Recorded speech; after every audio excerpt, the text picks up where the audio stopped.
ఊరంతా ముంపునకు గురైతే 43 ఏళ్ల కిందట పునరావాస గ్రామం కొత్తగా ఏర్పాటైంది. 2500 మంది జనాభా ఉండే ఆ గ్రామం ఐకమత్యానికి ప్రతిరూపం. ఏ పండగైనా ఊరంతా కలిసే జరుపుకుంటారు.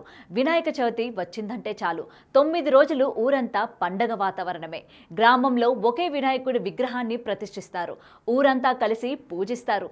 అయితే వీళ్ళు ప్రతిష్ఠించే వినాయకుడికి గ్రామస్తుల ఐక్యత చూసి ముచ్చటేసిందో ఏమో. ఇక్కడ ఎవరైనా కోర్కెలు కోరి ముడుపు కడితే ఖచ్చితంగా తీరుస్తున్నాడు ఈ వినాయకుడు. ముఖ్యంగా సంతానం లేనివారు ముడుపు కడితే తప్పకుండా కడుపు పండిస్తున్నాడు. ఇంతటి విశిష్టత కలిగిన ఆ వినాయకుడు ఎక్కడో, ఆ గ్రామం ఏంటో ఇప్పుడు తెలుసుకుందాం.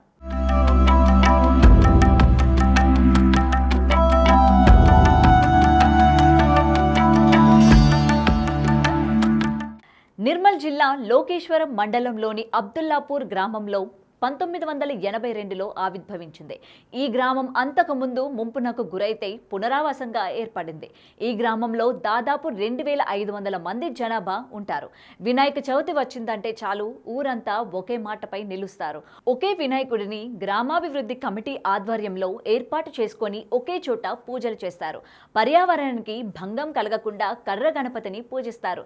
2 ఏళ్ల కిందట అంటే దాదాపు 4 లక్షలు వెచ్చించి ఆంధ్రప్రదేశ్లోని శ్రీకాళహస్తి సమీపంలోని ఓ కుగ్రామంలో కర్రతో తయారు చేయించి గ్రామానికి తీసుకువచ్చారు. 1982లో ముంపు గురైంది.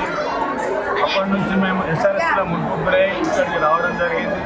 ఇక్కడ వచ్చిన తర్వాత మా గ్రామంలో ఒకే గణపతి పెట్టాలని నిర్ణయించుకొని గత 45 సంవత్సరాల నుండి ఒకే గణపతి మేము ఇక్కడ పెట్టుకోవడం జరుగుతుంది.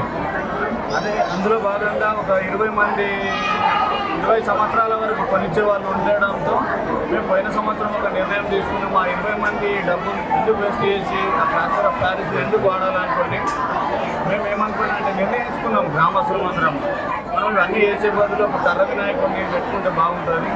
అందులో భాగంగా 20 సంవత్సరాల పూర్త 20 వేలు జమ చేసుకొని ఈ గణపతిని చేసుకోవడం జరిగింది. 11 రోజుల పాటు ప్రత్యేక పూజలు, అన్నదానాలు ఏర్పాటు చేస్తూ పూజించారు. ఆలయ అర్చకులు మాట్లాడుతూ ఎంతో విశిష్టమైన మోక్ష కర్రతో చేసిన విఘ్నేశ్వరుడిని చేశారు కాబట్టి మోక్ష గణపతిగా పిలుస్తున్నామని అన్నారు. మీరు చూస్తున్నటువంటిది అబ్దుల్లాపూర్ గ్రామం, లోకేశ్వరం మండలం, నిర్మల్ జిల్లా. ఇక్కడ మేము 2 సంవత్సరాలుగా మోక్ష కర్ర గణపతిని ఇక్కడ నవరాత్రి ఉత్సవాల్లో భాగంగా స్థాపితం చేసుకోవడం జరుగుతుంది. దాంట్లో ప్రప్రథమంగా ముందుగా మోక్ష గణపతి అనడానికి కారణం ఏంటి అంటే మోదుగ చెట్టు అనేటువంటిది ఎప్పుడూ శ్రేష్టమైనటువంటిది. దానికి మోక్ష కర్ర అటువంటి నామం కూడా ఉంది. దాని కొరకు మోక్షకర్ర అనే చెప్పేసి మోక్షకర్ర గణపతిని, ఈ గణపతిని మేము 2 సంవత్సరాలుగా ఆంధ్రాలో చేయించుకొని ఇక్కడికి వచ్చి ఇక్కడ పూజలు చేసుకుంటున్నాము. ఇక్కడ ముడుపు కట్టి కోరికలు కోరుకుంటే నెరవేరుతాయని అంటున్నారు. సంతానం లేని వారికి సంతాన సాఫల్యం కలుగుతుందంటున్నారు. నిత్య పూజలు, అన్నదాన కార్యక్రమాలు కొనసాగుతున్నాయని పేర్కొన్నారు. కుల మతాలకు అతీతంగా గ్రామస్తులంతా కలిసి స్వామివారి సేవలో పాల్గొంటున్నామని అంటున్నారు. మోక్ష గణపతిని ప్రజలందరూ దర్శించుకోవాలని అంటున్నారు. 30 సంవత్సరాల నుంచి సంతానం లేని వాళ్ళు అట్లా 8 నుంచి 10 మందికి సంతానం కావడంతో ఈ సంవత్సరం మాకు భక్తులు అనేది పోయిన సంవత్సరానికి ఇప్పటికీ రెట్టింపోయారు. ఎందుకంటే పోయిన సంవత్సరం వాళ్ళకు సంతానం అవడం వల్ల,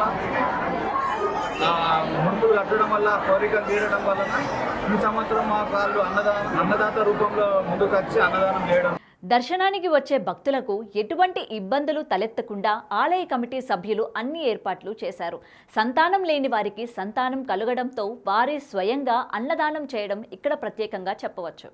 గత 2 సంవత్సరాల నుండి కర్ర వినాయకుడిని మా ఊళ్ళో ప్రతిష్ఠించుకున్నాము.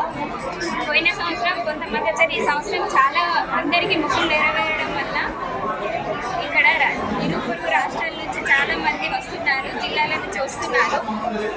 ఇక్కడ మా గ్రామ ప్రజలు అందరికీ అవసరమైనట్టుగా అన్నదానము, అన్ని ఫెసిలిటీస్ ఏర్పాటు చేశారు.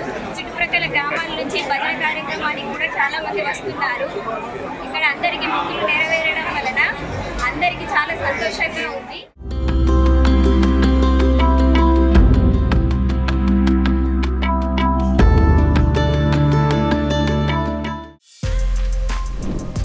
For more videos like this, subscribe Big TV channel.